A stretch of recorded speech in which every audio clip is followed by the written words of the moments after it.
Olá, pessoal! Estaremos iniciando a nossa apresentação sobre o tema Efeitos do Desenho Institucional sobre a efetividade deliberativa dos Conselhos Municipais de Volta Redonda no Estado do Rio de Janeiro. Estará nessa apresentação 3 discentes do curso de Administração Pública da Universidade Federal Fluminense, campus Volta Redonda. Eu que estou falando no momento, me chamo Laisiana Azevedo, e aqui também se encontram as alunas Amanda Braga e Milena Cerqueira. Esse projeto está sob orientação da professora doutora Thaís Soares Cronenberg. O projeto de pesquisa foi financiado pela CNPq, Gestão Social e Esfera Pública em busca da efetividade participativa na promoção do desenvolvimento.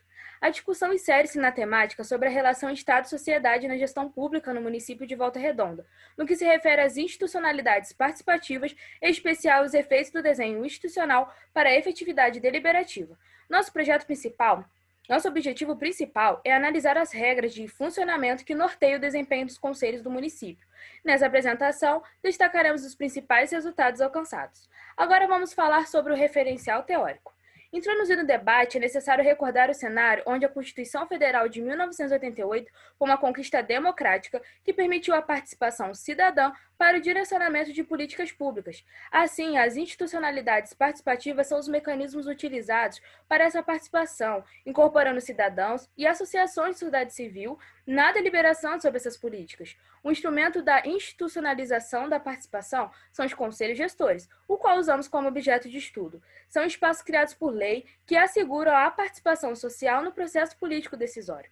Em relação aos estudos sobre os conselhos gestores, tem-se enfatizado a questão da efetividade da participação nesses espaços e a sua capacidade de influenciar na produção de políticas públicas, pois percebe-se que os conselhos cumprem um rito burocrático por precisarem seguir a normatização imposta por seus regimentos e deixando de se voltar para a produção da política pública.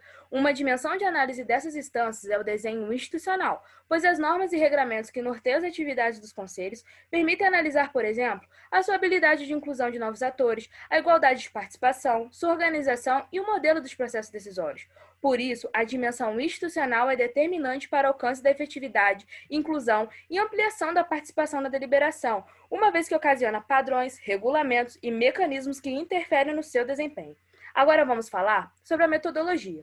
Ao total, o município possui 24 conselhos municipais, tendo a investigação contemplando 9 conselhos municipais de Volta Redonda, através da coleta de dados bibliográficos e dados documentais, sendo essas a lei de criação dos conselhos municipais e seus respectivos regimentos internos. A seleção de tais conselhos foi baseada no acesso em meio digital aos documentos que caracterizam o desenho institucional, responsáveis por nortear a estrutura organizacional e a dinâmica do funcionamento do espaço.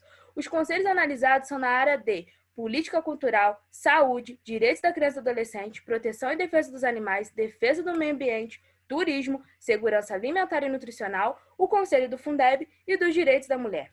Os dados foram analisados qualitativamente, por meio de uma análise descritiva explicativa, e definimos 11 critérios para a discussão dos resultados, que foram adaptados no referencial bibliográfico com base nas disposições dos documentos investigados, que serão apresentados mais à frente. Mas aqui apresentaremos as categorias que se destacaram no processo de análise. É importante ressaltar que a pesquisa teve limitações, pois poucos documentos normativos sobre os conselhos municipais de Volta Redonda estão publicizados. O estudo limita-se a apresentar os resultados com base em revisão bibliográfica e documental, sem realização de pesquisa em campo devido ao cenário de pandemia. Agora a Milena vai falar um pouco sobre os principais resultados alcançados e a Amanda dará continuidade. Os resultados estão divididos de acordo com a categoria de análise. A primeira categoria é a natureza e finalidade. Destaca-se os conselhos decisórios com caráter deliberativo na produção de políticas públicas, que são os conselhos de política cultural, de saúde, direito da criança e do adolescente, e aqueles consultivos, que deliberam somente na disposição interna, que são de proteção e defesa dos animais, meio ambiente, turismo, segurança alimentar e nutricional, direitos da mulher, e o Conselho do Fundeb, que tem um caráter fiscalizador. Outra categoria é a frequência das reuniões, e entende que os conselhos de política cultural e de direitos da criança e adolescente são mais efetivos na sua deliberação por se encontrarem 2 vezes ao mês e assim possuem uma regularidade nas suas atividades. A terceira categoria é a forma de escolha dos conselheiros. Dos 9 conselhos pesquisados, 4 são eleitos em conferências, que são, por exemplo, de política cultural, saúde, meio ambiente, turismo, e entende que esses são os mais democráticos. A quarta categoria está relacionada à forma da eleição do presidente. Na maioria dos conselhos, os presidentes são eleitos pelos seus membros, sendo o caso do Conselho de Política Cultural e o Conselho do Fundeb. Só podem presidir representantes da sociedade civil, e o Conselho do Meio Ambiente, que é presidido pelo secretário municipal do Meio Ambiente. A quinta categoria é a composição. Destaca-se o Conselho de Saúde por ser um único tripartite paritário, com maior pluralidade na representação. Os Conselhos de Defesa dos Animais e o do Meio Ambiente por possuírem uma composição dos conselhos regionais e entidades acadêmicas. O Conselho de Política Cultural, que tem 60% da composição de representantes da sociedade civil e com participação individual de acordo com a atuação de cada conselheiro. A Amanda falará um pouco mais dos resultados a partir de agora. Dando continuidade, outra categoria diz respeito ao mandato e reeleição dos membros. Em relação à rotatividade nos conselhos, a maioria possui mandato de 2 anos, permitindo apenas uma recondução, com exceção da área de saúde, que tem mandato de 4 anos. Outra categoria é a periodicidade na convocação das conferências municipais. Nos conselhos pesquisados, a área de saúde e meio ambiente estabelece a realização das conferências a cada 2 anos, direitos da criança e do adolescente a cada 3 anos, segurança alimentar e nutricional a cada 4 anos, e os demais informam sobre o período na convocação das conferências em seus documentos.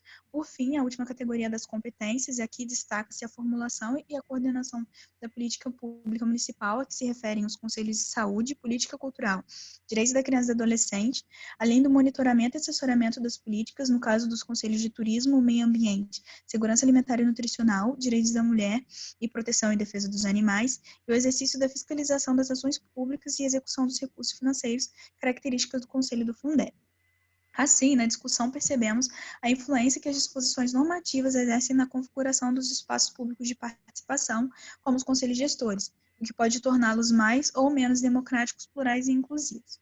Há uma diversidade quanto às regras de funcionamento dos conselhos municipais, não apresentando um padrão uniforme no que diz respeito à sua configuração institucional.